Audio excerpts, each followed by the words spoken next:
प्यारे बच्चों, स्वागत है आप सभी का आशीष सर के ऑनलाइन क्लास में। और आज की क्लास में हम पढ़ने वाले हैं वॉइस हिंदी व्याकरण का बहुत ही इंपॉर्टेंट टॉपिक है। ये टॉपिक सिर्फ और सिर्फ सीबीएसई 9th और 10th में ही नहीं पूछा जाता, बल्कि ये बड़ी क्लासेस के साथ साथ गवर्नमेंट जॉब की जब आप तैयारी करते हैं तब भी ये टॉपिक से सवाल पूछे जाते हैं। आज की क्लास में हम पढ़ने वाले हैं वाच्य कहते किसे, वाच्य की परिभाषा, साथ में वाच्य की पहचान। कोई सेंटेंस दे दिया जाता है, कह लिया जाता है, पूछा जाता है कि किस टाइप का सेंटेंस है, साथ में वाच्य भेद कितने प्रकार के होते हैं, वाच्य पूरी डिटेल हम इस वीडियो में पढ़ने वाले हैं। वाच्य परिवर्तन कई बार एक सेंटेंस वाच्य दे दिया जाता है, उसे दूसरे में बदलना होता है। पूरी जानकारी इस वीडियो में आपको मिलने वाली है। वीडियो होने वाली बहुत ही नॉलेजेबल, तो वीडियो पूरी क्लास अटेंड जरूर करें, बंक नहीं करना है, क्योंकि बंक करने वाले बच्चों से आशीष सर बहुत नफरत करते हैं। तो चलिए शुरू करते हैं। रुको, वीडियो लाइक कर दिया ना? नहीं किया है तो जल्दी से लाइक कर दीजिए, अंगूठे वाले निशान को ब्लैक से ब्लू कर दीजिए, क्योंकि आप जब लाइक करते हैं तो मुझे पढ़ाने में और मजा आता है। तो चलिए आप शुरू कर देता हूँ। तो चलिए अब डिटेल में पढ़ लेते हैं आराम से कि वाच्य की परिभाषा कहते किसे हैं वाच्य। तो देखो, वाच्य का सीधा सा अर्थ तो है बोलने का तरीका, बोलने का स्टाइल, बोलने का अंदाज। आपका किस टाइप का अंदाज है, वही अंदाज आपका वाच्य कहलाता है। तो चलिए और डिटेल में जान लो कि वाच्य के जिस रूप से यह ज्ञात हो कि क्रिया, इंपॉर्टेंट है यहाँ पर कि क्रिया का असर अगर कर्ता पर पड़ रहा हो, कर्म पर पड़ रहा हो या भाव पर पड़ रहा हो, तो यही आपका वाच्य कहलाता है। इंपॉर्टेंट सबसे मेन चीज यहाँ पर क्रिया का असर कर्ता पर, कर्म पर और भाव पर किस पर पड़ रहा है, यही आपका वाच्य कहलाता है। तो चलिए आगे बढ़ते हैं। वाच्य, तो वाच्य कितने प्रकार के होते हैं, तो ये जानना आपके लिए बहुत जरूरी है। वे 3 प्रकार के होते हैं। कई बार सवाल पूछ लिया जाता है, 3 ही बताने हैं। एक्टिव वॉइस, कर्तृवाच्य, कर्मवाच्य और भाववाच्य। इन्हीं तीनों के अलावा कोई भी चौथा वाच्य नहीं होता है। तो चलिए अब डिटेल में और जान लेते हैं। सबसे पहले कर्तृवाच्य कहते किसे हैं, कौन सा होता है, कैसे इसकी पहचान करेंगे। तो यहाँ पे देखो, क्रिया के जिस रूप से वाक्य का उद्देश्य यानी कि क्रिया जो है वो कर्ता प्रधान हो, जहां पर जिस सेंटेंस में कर्तृवाच्य को कर्तावाच्य भी कहते हैं। कर्ता यानी कि सब्जेक्ट, तो जिसमें सब्जेक्ट की ज्यादा वैल्यू हो, जहां पर दूल्हा सब्जेक्ट हो, बस वो कर्तृवाच्य हो जाता है। अब यहाँ पे देखो, इसमें लिंग, वचन सब कुछ जो है वो कर्ता के अनुसार होते हैं। जब आप एग्जाम्पल जानोगे, देखोगे, तब आपको ये और डिटेल में अच्छे से समझ में आने वाला है। तो यानी कि कर्तृवाच्य में जो लिंग है, यानी कि ए अगर पुल्लिंग है तो यहाँ पर पुल्लिंग ही होगा। कर्ता पुल्लिंग है तो क्रिया भी आपकी पुल्लिंग होगी। कर्ता एक वचन है तो पुल्लिंग जो है वो एक वचन ही आपकी क्रिया होगी। तो कर्ता के अनुसार ही सारा काम होता है। एक और बात, इसमें सकर्मक और अकर्मक क्रिया दोनों होती हैं कर्तृवाच्य में। चलिए आगे बात करते हैं, इनके एग्जाम्पल देख लेते हैं। यहाँ पर देखो, बच्चे क्रिकेट खेलते हैं, क्लियर है। तो यहाँ पर आप देखो, बच्चे सब्जेक्ट कौन है, कर्ता बच्चे हैं, और क्रिया कौन है, खेलते हैं। तो यहाँ पर देखो क्लियर सा फंडा है कि बच्चे एक वचन नहीं है, कितने वचन है, बहुवचन। तो खेलते कितने वचन है, बहुवचन। क्लियर हो गया ना। जब क्रिया कर्ता के अनुसार क्रिया चले, यहाँ पर बच्चे, अगर यहाँ पर कोई लड़की होती, चलिए आगे देख लेते हैं। राधा भागती है, तो देखो राधा एक वचन है कि बहुवचन है, एक वचन है, तो राधा यहाँ पर क्या है, करता है, और भागना यहाँ पर क्रिया। ये छोटा सा सेंटेंस है। सेंटेंस जितना लंबा चौड़ा होगा, सेम रूल आपका चलेगा कि राधा स्त्रीलिंग है तो भागती भी स्त्रीलिंग होगा, राधा एक वचन है तो भागने का भी एक वचन ही होगा। इसी तरह से घोड़ा पुल्लिंग है तो दौड़ता है। क्लियर हो गया ना। जब आप परिवर्तन करेंगे, बड़े लंबे सेंटेंस होंगे, तब आपको ये और जल्दी काम आएगा। तो हम बात करते हैं कर्मवाच्य की। तो पहले आप तीनों को पढ़ लीजिए, उसके बाद हम पहचान करना बताएंगे। वीडियो को लाइक करते रहिए। क्रिया के जिस रूप से वाक्य का उद्देश्य यानी कि जो क्रिया है वहां पर कर्म प्रधान होगा। उद्देश्य यानी कि सब कुछ वजन कर्म पर होगा। बोले तो शादी में सबसे मेन इंसान यहाँ पर कौन होगा, कर्म होगा। इसीलिए कर्मवाच्य कहलाया। इन वाक्यों में क्रिया कर्म का अनुसरण करती है। जो भी क्रिया है, क्रिया कर्तृवाच्य में कर्ता के अनुसार चलती थी, यहाँ पर कर्म के अनुसार क्रिया चलेगी। एग्जाम्पल देख लो, और भी इजी हो जाएगा आपको कि भारत पाक युद्ध में सहस्रों यानी कि सैकड़ों सैनिक मारे गए। अब देखो यहाँ पर भारत पाक युद्ध करता कौन है, भारत पाक युद्ध। यहाँ पर कर्म आपका है सैनिक, क्लियर है। अब आप यहाँ पर ध्यान दीजिए कि देखो भारत पाक तो एक है ना, लेकिन यहाँ पर मारे गए क्यों, क्योंकि यहाँ पर सैनिक क्या है आपके, वो बहुवचन है, ठीक है, और सैनिक कर्म है, तो क्रिया मारने वाला वो कर्म के अनुसार चल रही है, ठीक है ना।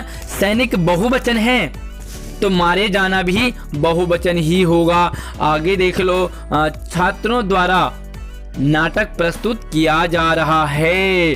अब आप एक चीज और समझ लो कि छात्रों द्वारा, छात्र तो बहुत सारे हैं ना, है ना, एक छात्र के द्वारा नहीं, बहुत छात्रों के द्वारा। सब्जेक्ट है ये, करता है, तो यहाँ पर जा रहा क्यों आया है ना। जब ये बहुवचन है तो यहाँ पर बहुवचन क्यों नहीं, इसका सीधा सा उत्तर ये समझिए कि नाटक यहाँ पर कर्म क्या है, क्योंकि कर्मवाच्य है, तो आपने ये देखना है कि ये जो क्रिया है वो किसके अनुसार चल रही है, किसके, कर्म के अनुसार। और भैया नाटक जो है ना वो एक ही है, एक ही नाटक तो प्रस्तुत किया जा रहा है ना, तो यहाँ पर देखो सिंगल, और नाटक पुल्लिंग है तो किया जा रहा है, अगर नाटक स्त्रीलिंग होती तो की जा रही है।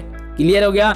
देखो मोहन भी यहाँ पर पुल्लिंग है तो पुस्तक पढ़ी गई, मोहन तो पुल्लिंग है लेकिन पुस्तक को पढ़ी गई क्यों भाई, मोहन तो लड़का है ना, लेकिन यहाँ पर जो पुस्तक है वो क्या है आपका, एज ए स्त्रीलिंग प्रयोग हुई है, तो इसलिए पुस्तक पढ़ी गई। इसी तरह से बच्चों ने निबंध, बच्चों के द्वारा निबंध लिखे गए, तो देखो निबंध क्या है, वो बहुत सारे निबंध है इसलिए लिखे गए। तो यहाँ पर आपने यही चीज देखना है कि जो क्रिया है वो कर्म के अनुसार चल रही है, लिंग वचन पुरुष सब जो है वो क्रिया कर्म के अनुसार, तो ये हो गया आपका कर्म वाच्य। तो चलिए आगे देख लेते हैं भाववाच्य। तीनों को आप समझ जाओगे तो इनके पहचान आपको करनी आ जाएगी, पहचान आ जाएगी तो आप इसे बदलना भी सीख जाओगे। तो चलो देख लेते हैं कि क्रिया के जिस रूप से वाक्य का उद्देश्य यानी कि क्रिया का अर्थ वो भाव प्रधान होता है, इसीलिए तो भाव प्रधान है ना, क्योंकि वहां पर भाव इंपॉर्टेंट है, वहां पर सारी जिम्मेदारी भाव की है, यह वह भाववाचक कहलाता है। इसमें क्रिया सदैव पुल्लिंग एक वचन की ही होती है, ये ध्यान रखने वाली बात है कि भाववाच्य में हमेशा जो क्रिया है वो पुल्लिंग की ही तरह होगी और एक वचन की ही तरह होगी। तो कैसे देख लेते हैं, यहाँ पे देखो धूप में चला नहीं जाता, यहाँ पर कोई भी कर्म नहीं है, और देखो ये एक वचन है, जाता जाता, सोया नहीं जाता, उठा नहीं जाता, और ये पुल्लिंग वाली फीलिंग आपको आएगी। जो भी सोनिया स्त्रीलिंग है ना, लेकिन यहाँ पर देखो जाता, इधर पक्षियों बहुवचन है लेकिन जाता। तो आपने ये समझना है कि अगर इस तरह का सेंटेंस है जहां पर कि कर्म नहीं है, देखो इसमें कोई भी कर्म नहीं है और जो कर्ता के अनुसार नहीं बल्कि यहाँ पर भाव प्रधान है, तो सिर्फ भाव की बात कर रहे हैं यहाँ पर, तो ये एक वचन और पुल्लिंग की तरह होगा।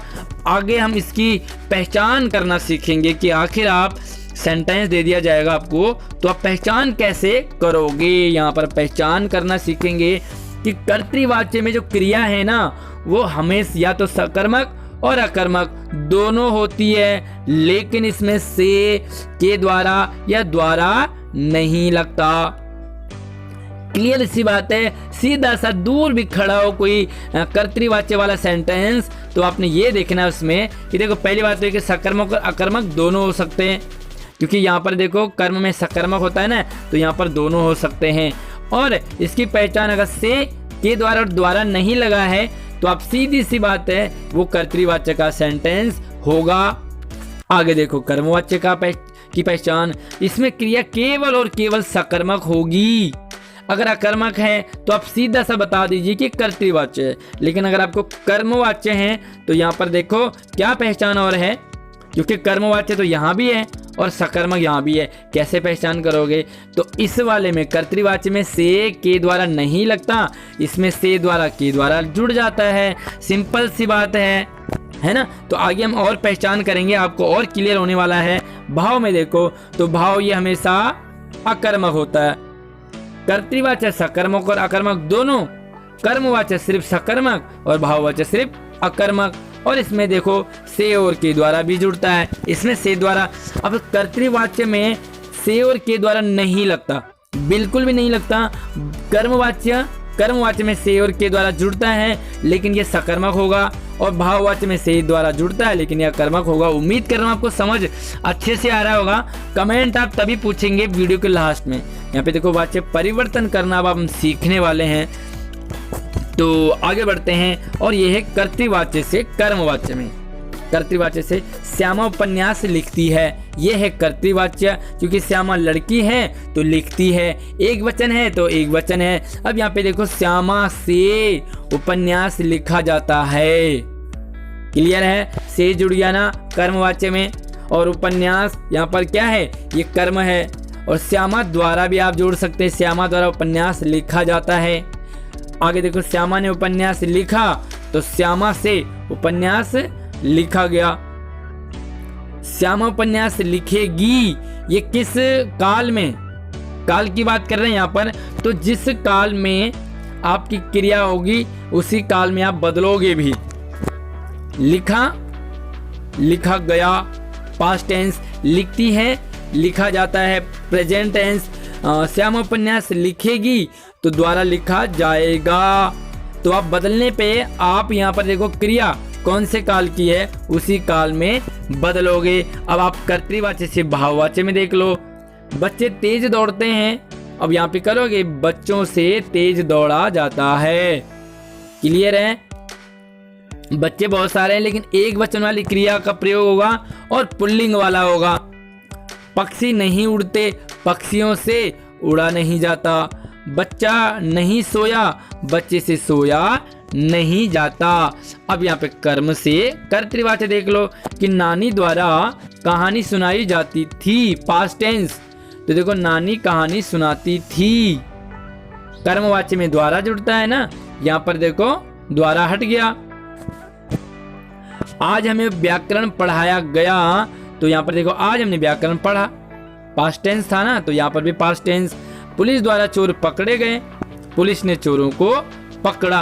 कोई भी डाउट हो तो हमें कमेंट बॉक्स में बता सकते हैं। वीडियो में अपना कीमती सुझाव जरूर देना, आपने लाइक करना है और अपने सभी दोस्तों को शेयर जरूर करें। चैनल को सब्सक्राइब करना बिल्कुल ना भूलें। मिलते हैं नई क्लास में, तब तक आप अपना ख्याल रखिए।